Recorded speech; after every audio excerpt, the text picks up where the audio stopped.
MSN first का blood disorder में anaemia start कर रहे थे किए थे, जिसमें हम लोगों को एनीमिया का पहले हम लोगों ने डिफिनेशन देख लिया था।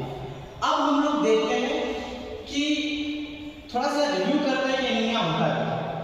एनीमिया यही होता है कि हमारे जो WRBC है उसका बॉडी से क्या होना, लॉस होना, चाहे वो कोई भी मैथड है, any method we can be loss the blood from the body is known as anaemia.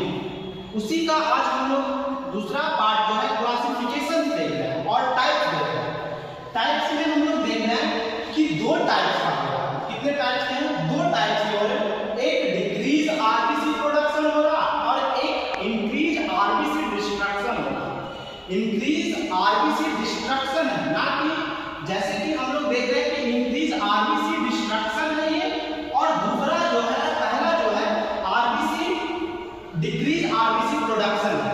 तो आरबीसी जब प्रोडक्शन कम करेगा तो उसमें जो प्रोडक्शन कम हो रहा है वो कहीं ना कहीं तीन वजह से हो रहा है।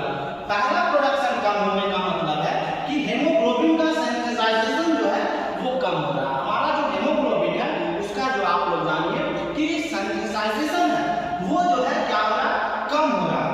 वो कौन कौन से कंडीशंस में होंगे सेंथेसाइजेशन कम? पहला सेंथेसाइजेशन कम होने का एक है आयरन डिफिशियंसी एनीमिया के कारण। आयरन जब डिफिशियंसी होगा तो उसमें भी हमारा जो है आरबीसी का जो है सेंथेसाइजेशन, हेमोग्लोबिन का सेंथेसाइजेशन कम होगा। दूसरा कंडीशन है थैलेसीमिया।